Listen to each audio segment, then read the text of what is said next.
बहन भाइयों को नमस्कार। आज की हमारी चर्चा का विषय है परस्पर विरोधियों का याराना। कौन कौन? देखो, अभी बिहार में यात्रा चल रही है। वोटरों की रक्षा के लिए चल रही है। और रक्षा किसकी हो रही है? घुसपैठियों की। वास्तव में ये नादान समझते हैं लोगों को। इतना नादान मत समझा करो। मान लिया तुम्हारे मुस्लिम वोटर हैं और मुस्लिम लोग तुम्हें एक मुश्त वोट देते हैं, तुम्हारा वोट बैंक है। चाहे बांग्लादेशी हो और चाहे रोहिंग्या वाले हों, उनकी पसंदीदा पार्टी कांग्रेस है। और ये अखिलेश और तेजस्वी वाली पार्टी है। और दिल्ली में क्योंकि इनका वजूद नहीं है तो वहाँ आम आदमी पार्टी है। उनका सीधा सीधा विरोध राष्ट्र प्रेमियों से है।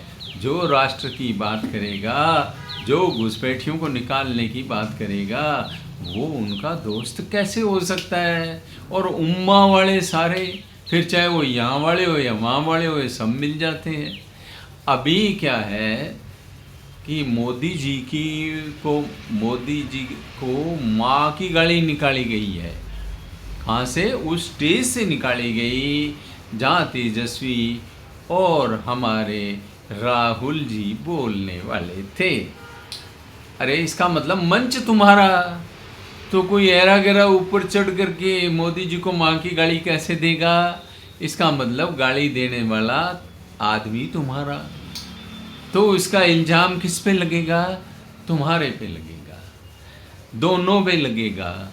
और भारत के लोग चाहे जातिवादी हों, क्षेत्रवादी हों, भाषावादी हों, पता नहीं कौन कौन से वादी हों, इसके बावजूद भी उनके अंदर सनातन के जो संस्कार हैं, बड़े छोटे की लिहाज है। और किसी को माँ की गाली इस तरह से स्टेज से दी जाए तो वो सहन नहीं करते।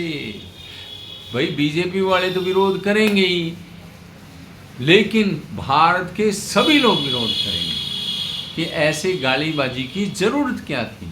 और वैसे भी राहुल तो आजकल केवल एक तो वाहियात सी भाषा बोलते रहते हैं, मोदी मोदी करते रहते हैं। कोई जी नहीं, कोई जिकारा नहीं, कोई शाह, कोई अनशंट बोलते रहते हैं।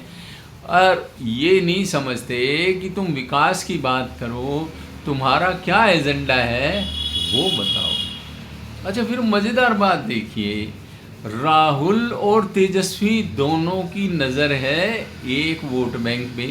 तेजस्वी के तो अपनी जात वाला भी वोट बैंक है, लेकिन उसमें भी युवा खिसक रहे हैं। और जो दूसरे जो मुस्लिम वोट बैंक है, उसके लिए दोनों में खींचतान मची हुई, टग ऑफ वार हो रहा है। लेकिन तेजस्वी को ये समझ नहीं आ रहा कि तुम्हारे पैरों के नीचे की ज़मीन राहुल खींचना चाह रहे हैं। और तेजस्वी जो है उनके साथ साथ चिपके हुए हैं। अरे बिहार में तो इसका कुछ लेना देना ही नहीं है, तो तुम्हें इससे चिपकने से क्या फ़ायदा हो जाएगा?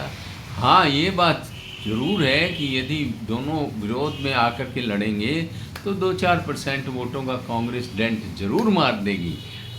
लेकिन तुम्हारे यदि मुस्लिम वोट बैंक को खिसका लिया तो फिर तुम्हारी क्या हालत हो जाएगी? अकेले यादवों से तो तुम्हारी सरकार बनेगी नहीं। और यादवों में भी नए लड़के जो विकास चाहते हैं, नौकरी चाहते हैं, वो तो तुम्हारा सहयोग करने वाले नहीं हैं। तो फिर तो तुम्हारी ज़मीन खिसकेगी ही खिसकेगी। ये बात समझ में नहीं आती कि दो परस्पर विरोधी लोग एक दूसरे से याराना कैसे निभाते हैं। इसी तरह अखिलेश के साथ ले लो, यूपी में भी नज़र राहुल की मुस्लिम वोट बैंक में है। ये ज़्यादा निभने वाला नहीं है भाइयों, ये थोड़े ही दिन का मोदी विरोध है, जिसके कारण ये आपस में पेच लड़ाते हैं, अखियाँ लड़ाते हैं। पर ये कभी अखियाँ मिलाएंगे, कभी अखियाँ चुराएंगे, ऐसे सहयोग निभा नहीं करते।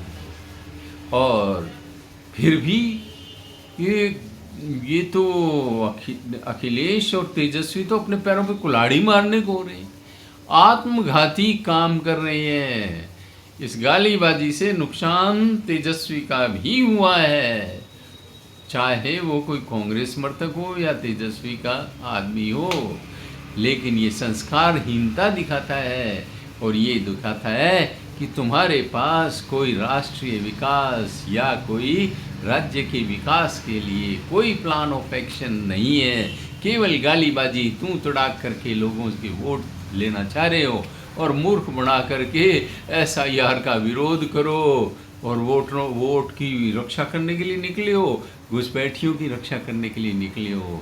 ये जो अमित शाह कह रहे हैं इस बात में दम है।